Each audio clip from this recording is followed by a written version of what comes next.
Ya, Assalamualaikum, selamat siang teman-teman semuanya.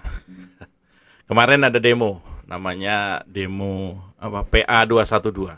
Saya sih nggak tahu sih, awalnya saya tuh nggak tahu singkatan apa PA 212 tuh saya nggak tahu. PA 212, saya lagi di jalan tiba-tiba ada demo, terus saya tanya di jalan apa sih PA 212 gitu. Kadang ada yang jawab ya, saya berpikir sendiri tuh, saya kira-kira apa sih PA itu? Tapi begitu lihat tuntutannya, oh ternyata PA itu adalah penista agama. Karena tiap kali demo itu tuntutannya penista agama, penista agama, penista agama. Dulu tuh nggak ada kayaknya tuh.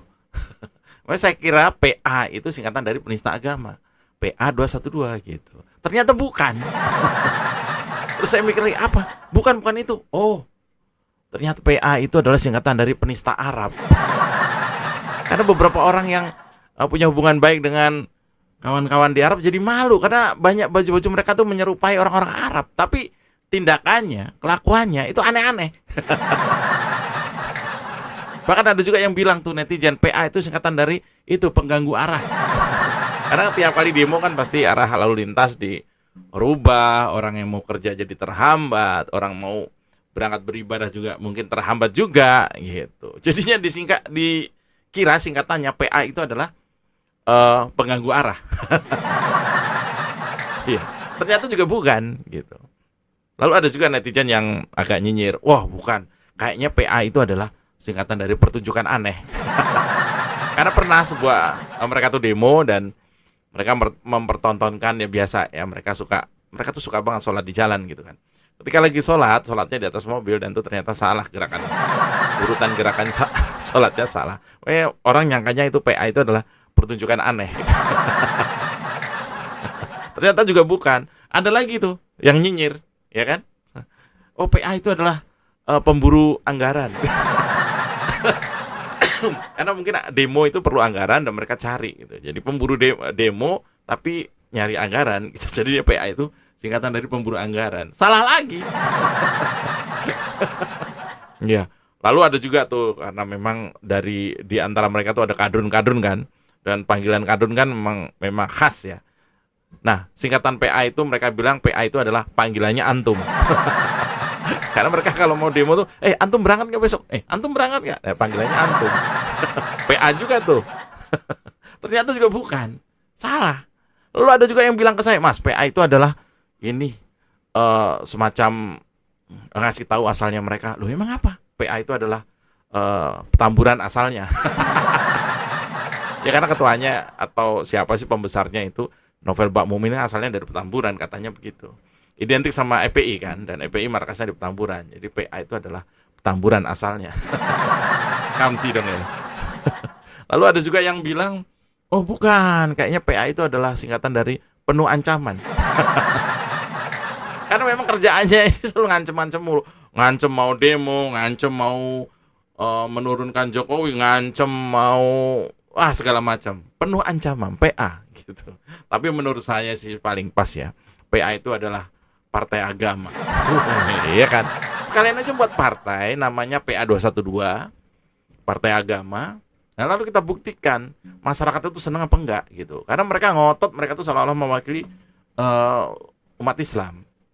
Saya Islam, keluarga juga Islam. Teman-teman saya banyak yang Islam, tapi nggak merasa terwakili oleh mereka. Jadi buat partai buktikan bahwa kalian memang dipilih, kalian memang diharapkan, coba gitu, daripada cuma teriak-teriak kenceng ya kan. Akhirnya saya tahu singkatannya apa PA itu, yaitu Persaudaraan Alumni 212. Jadi mereka itu adalah orang-orang yang waktu gerakan 212 mereka entah datang, entah sebagai simpatisan, entah sebagai penyumbang nasi, entah sebagai penyumbang spanduk. Nah, dia menganggap semua yang hadir pada satu dianggap sebagai saudara, satu alumni. Maka disebutlah Persaudaraan Alumni. Kalau patokannya adalah 212 itu dia datang, maka ya Pak Jokowi juga termasuk alumni dong. Pak Yusuf Kala itu kan juga datang pas peristiwa itu. Mungkin sebagai undangan, mungkin tidak diperkirakan datang. Soal nyali Pak Jokowi lah. Lalu kemudian kemarin demo 2503. 2503 itu teman-teman, itu adalah PIN. Oh bukan. Itu adalah mereka itu selalu menamai gerakan mereka dengan tanggal dan bulan seperti 212 2 Desember maksudnya. Kemudian ada lagi kemarin 2503. Wes ini mungkin akan bertambah terus, mungkin sampai kemudian 11 atau 12 digit seperti nomor handphone kan. 2503. Ini demo udah 4 digit ya, dari 3 digit menjadi 4 digit, tapi tuntutannya masih sama. Turunkan Jokowi masih tetap. Kemarin demo targetnya katanya 1000 orang kita akan hadir, 1.500 orang akan kita hadirkan. Itu kata Novel Bakmumin kalau nggak salah. Penuh ancaman, PA penuh ancaman. Tapi ternyata mereka anak buahnya banyak yang PA juga, yaitu peduli amat. Ketika diundang, ayo kita demo. Wah, mungkin mereka juga PA. Lagi posisinya lagi asik. Jadi males diajak demo. PA juga tuh. Jadi malas gitu. 1000 ternyata yang datang cuman berapa? 150 atau 200 orang. Tidak rame. Cuman berisik aja. Nah, dari target 1000 ternyata yang hadir cuman berapa? 200-an. Ya, ini artinya apa? Memang kelompok ini sudah mulai mengecil. Kelompok ini sudah mulai tinggal pengurusnya aja. Kelompok ini tinggal yang punya seragam aja, nggak punya seragam nggak mau datang gitu ya. Orang sudah semakin waras, apalagi menjelang Ramadan ya. Saatnya kita kenceng ibadah, kenceng nyari uang untuk kebutuhan keluarga. Ngapain gitu? Kelayapan. Dan demo kemarin tuntutannya masih sama kayak sebelum-sebelum. Yang pertama adalah, nah ini yang unik. Tangkap Menteri Agama. Agak nggak masuk akal kan? Sebuah gerakan, sebuah kelompok yang mengatasnamakan agama meminta menangkap Menteri Agama. Lu tuh siapa gitu? Nggak masuk akal. Kalau misalnya mereka minta menangkap menteri yang lain, misalnya tangkap Menteri Perdagangan karena nggak sanggup melaksanakan pekerjaan sehingga tidak bisa mengamankan soal suplai minyak goreng, misalnya gitu, masih masuk akal. Mungkin orang bilang, oh oke lah, gue sama lo lah, pendapat kita sama, misalnya begitu.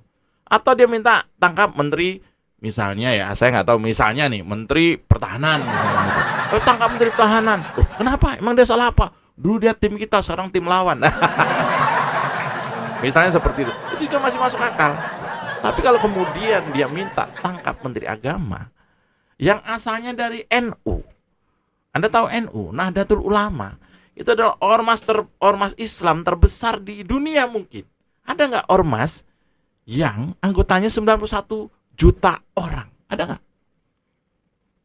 NU anggotanya 91 juta orang. Itu pun data tahun 2019. Itu adalah sekitar 91 juta. Kalau Muhammadiyah sekitar 60 juta. Ini sekarang mungkin udah sampai 100 juta. Apalagi dengan salah satu pembesarnya jadi Menteri Agama. Saya pikir NU jauh lebih besar lagi. Ada ormas yang jumlahnya diajak demo aja cuma 200-an orang yang datang, ingin minta menangkap seorang menteri yang adalah kader NU yang anggotanya 91 juta jiwa. Gak masuk akal seperti itu kan. Nah, kemudian juga selain permintaan mereka untuk menangkap Gus Yakut, adalah mereka minta untuk menangkap yang mereka sebut sebagai buzzer RP yang dianggap atau sudah dilaporkan oleh mereka sebagai penista agama. Ya, ada nama Denny Siregar. Ya, sebagai informasi Denny Siregar pernah dilaporkan masalah Tasikmalaya, tapi ini kan tidak semua laporan orang melaporkan ke kepolisian itu kemudian langsung sama polisi diproses. Tidak, kalau buktinya sumir alias tidak jelas, tidak ada bukti yang kira-kira menguatkan untuk dijadikan ditindaklanjuti, ya enggak. Kalau begitu kan bahaya, semua orang laporin langsung dipanggil diproses.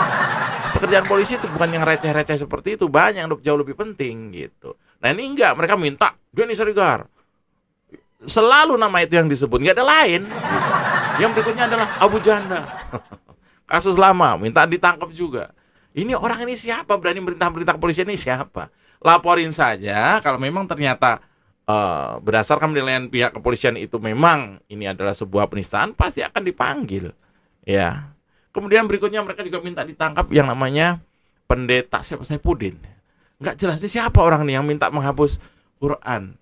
Ya, nah kalau ini mungkin Saya yakin sudah berjalan. Karena memang jelas-jelas dia seolah-olah ya ditenggarai, diduga dia menista agama. Menista agama itu kalau agama X dia menista agama Y, itu disebut mungkin penista. Nah, yang kemudian adalah yang menurut saya agak penting dari demo kemarin itu, saya turut prihatin adalah mereka memaksa masuk istana. Mereka memaksa masuk, menjejalkan diri untuk masuk ke istana. Siapa dia orang-orang ini? Orang-orang ini tidak tahu, tidak pernah tahu diri, memaksakan diri untuk masuk ke istana. Itu diperparah dengan aksi menginjak-injak foto presiden. Saya yakin ini akan menjadi presiden buruk bagi PA 212. Mulai membuka celah untuk masuknya pasal atau hukum ke dalam PA 212 karena menginjak foto dengan sengaja, itu saya yakin bisa dikenai dengan pasal 134 KUHP, yaitu yang menyebutkan penghinaan dengan sengaja terhadap presiden atau wakil presiden. Nah, itu bisa dihukum 6 tahun. Siap-siap. Siapapun yang menginjak, kalau ketahuan, Anda ada kemungkinan besar diproses atas penghinaan kepala negara. 6 tahun.